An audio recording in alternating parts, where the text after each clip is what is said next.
Future Black. The link is in the description. Slightly different this time. Firstly, I won't be providing a preset for this guitar sound because I thought it was absolutely horrible, and the reason I'm showing you this one is to show you how I've managed to rescue it, because I was quite pleased with the solo itself. And you know what it can be like, you're most of the way through a song, you do something like this and you just think, oh god, I just want to get the song finished. So I thought I'd give it a go, and I managed to fix it. So I wanted to show you how I did that, because there are some ways you can obviously improve a sound before you realise you have to maybe redo it. But in this case I think it worked quite well. I'm not going to play the whole solo dry because it's quite long, as you can see here. I'll start it here. This bit before is a sort of preamble to the solo, so I won't include that. I'll just play you a few bars of this dry bit first, and reiterate, this is not a good guitar sound, so do not think that I playing this trying to demonstrate this particular sound, because I'm demonstrating it as a bad one. So here we go.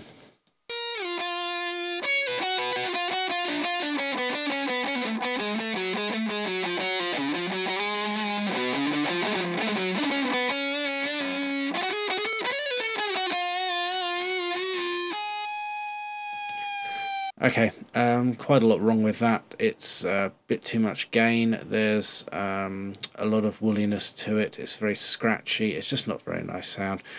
But there are some things you can do to sort of smooth that all out with lead guitar.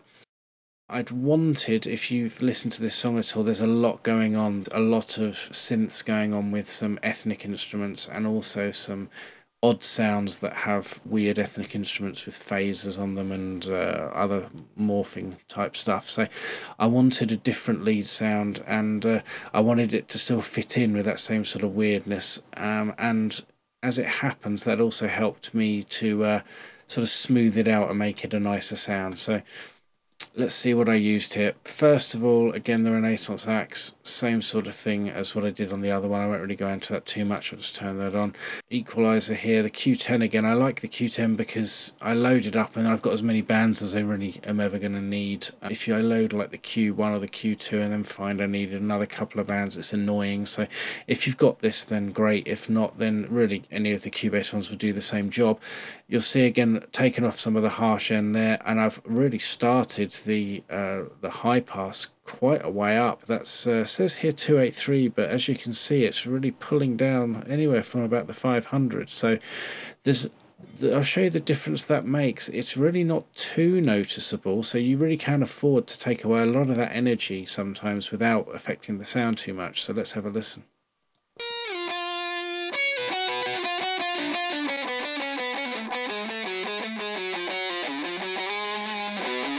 If anything, that just took away the woolliness and made it a bit better, so that's obviously a good thing.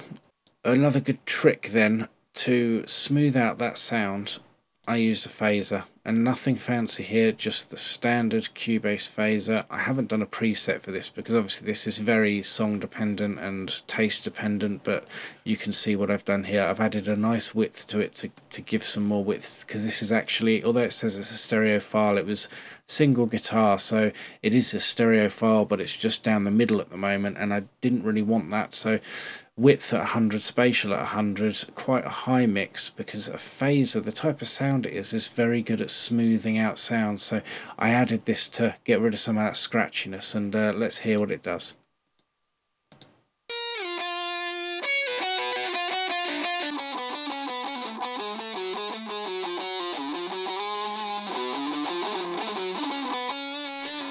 Okay, so that really did smooth it out. In fact, it turned it into a completely different guitar sound, and I'm starting to get somewhere with it now. So that's made it something I can work with at last. So that was a good one. And then, of course, I added my really popular for me ping pong delay. I used a different one here. I used again the Cubase stock one just for a change. As you can see here, pretty easy for you to just use whatever you fancy. A quarter delay, spatial wide, again quite a high mix. I wanted this to fill out the sound and widen it, so again have a quick listen now.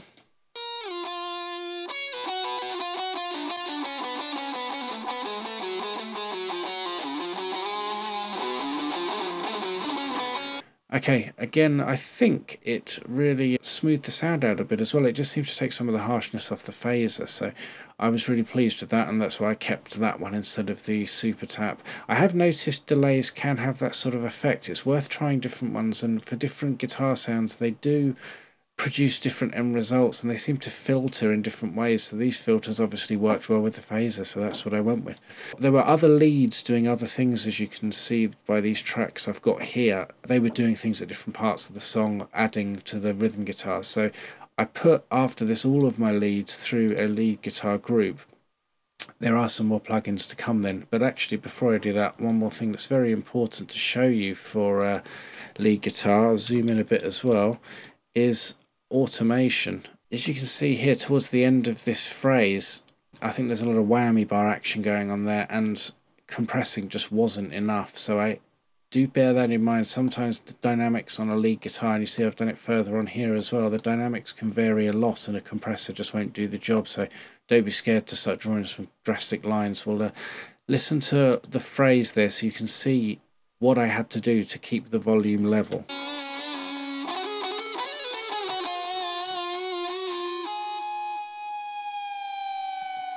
So that volume sounded very natural, but as you can see, it was a very drastic curve to produce that. So that will solve your problems there if you have them. I will be doing another whole video on automation at some point actually, so if that's confused you a bit, don't worry, that won't be too far away in the future. So onto my lead guitars now, and a couple of things I've added here. So onto my lead guitars now, and a couple of things I've added here. Stereo enhancer, again, nothing special, the Cubase stock one. This is a great plugin, and it's really good for adding more width. And I found, obviously, with this just being one guitar, I wanted that width. So again, let's hear what it does to it. But you'll see I whacked it right up to 200, and it really adds some nice space.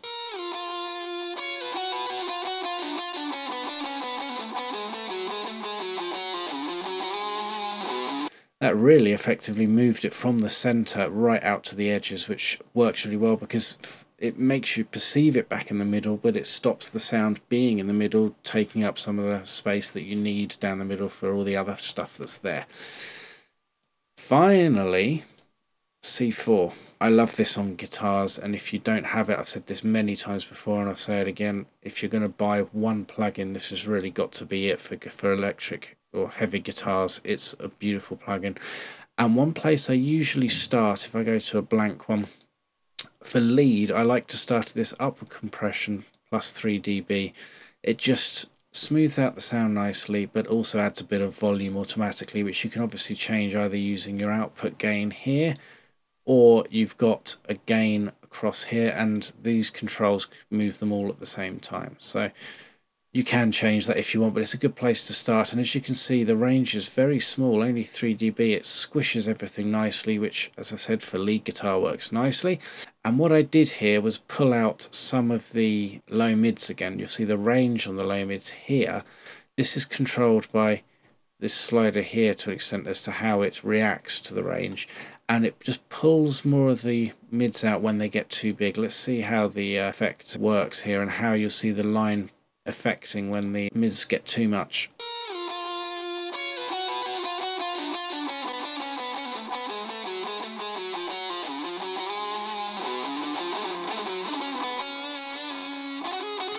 It's always in action there on those mids. It just takes a bit more of that woolliness out. 3 dB is a good place to start with a nice squished sound.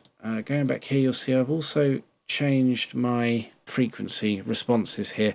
128 and below is range down here, the threshold is right down, so that's really been pulled down, and because of the Q10 EQ with a high pass filter, you shouldn't be getting much coming through there anyway, but that's just to help reduce them completely. And then I set my low mid from 128 to 500 to encompass that 250 problem area for guitars right in the middle.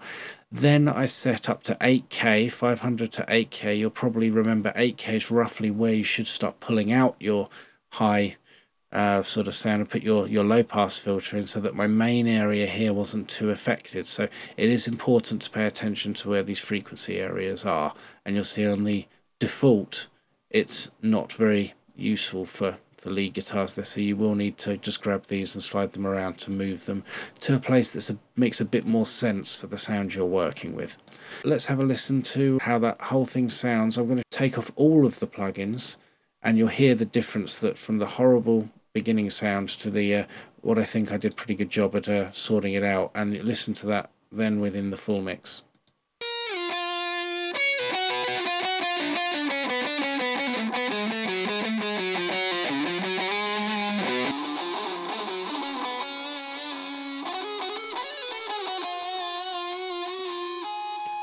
Okay, so for those of you who want to listen, I'll play that now with the whole song, and then after that we'll move on to my final example.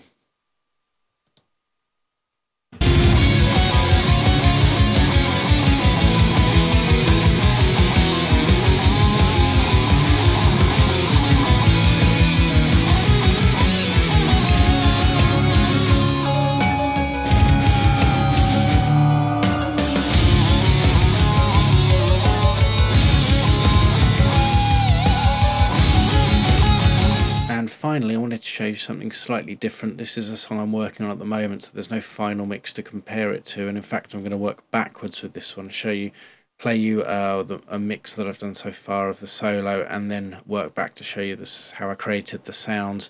And I'm going to give you another preset for another free plugin as well, which is pretty handy, and it just gives you a different approach to a different type of heavy guitar sound, so that you just have some other ideas to mess around with. So let's have a listen to the mix as it is.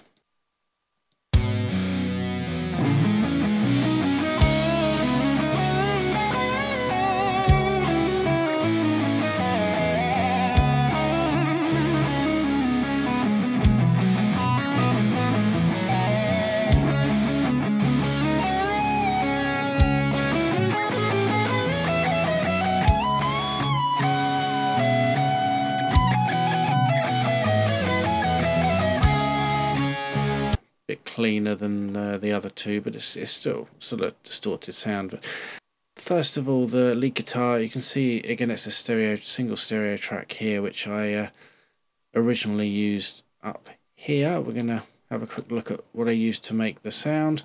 First of all, the TSE 808, again pretty standard setting there. Two free plugins there that are very good that I used next. I will put a link below to a Dropbox zip file with these presets if you want them. This is the Anvil by Ignite Amps. This is really good and versatile, and I just really like it for lead sounds for some reason, so I put this preset in for you. And another one, plugin. This is a free version of a commercial one that they offer, and what I really like about it, unlike Le Cab, is that you have these mic options, as you can see here. It's slightly more visual, a bit easier to sort of understand what you're doing with the microphones, and you can get some really nice versatile sounds from it. So what I want to do is work backwards and play you this sound, and then with the Anvil on top, and then with the 808 on top of that, so you can see how they complement each other. And then finally there is an EQ on there. I haven't included a preset for this. I've used the Renaissance EQ by Waves. You can use again any EQ for this. Really all you need to know is that you're cutting your lows and your lows and your highs as you always need to, and then a couple of little boosts and cuts here. As you can see, there's nothing spectacular going on. It's just to taste and to fit in the mix, really. So EQ last in the chain there. Remember, this is then going to go on to be bounced down and further processed. That's why there's no compression or what have you so far. This is just stage one, so if you were wondering. I'm going to turn off the 808 and the Anvil so you can just first of all hear how the Amp Lion one sounds, and then we'll add in the Anvil and the 808 to see how they're boosting the sound a bit. So let's get that playing.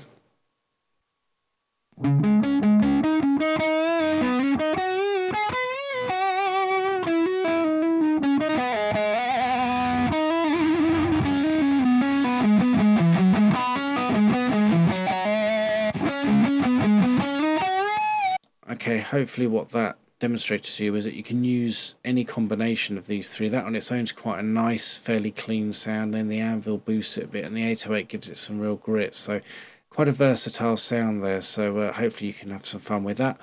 And then I bounce that down to this stereo file here, something I usually do to save myself on CPU power, and then we'll see what I've done on this one.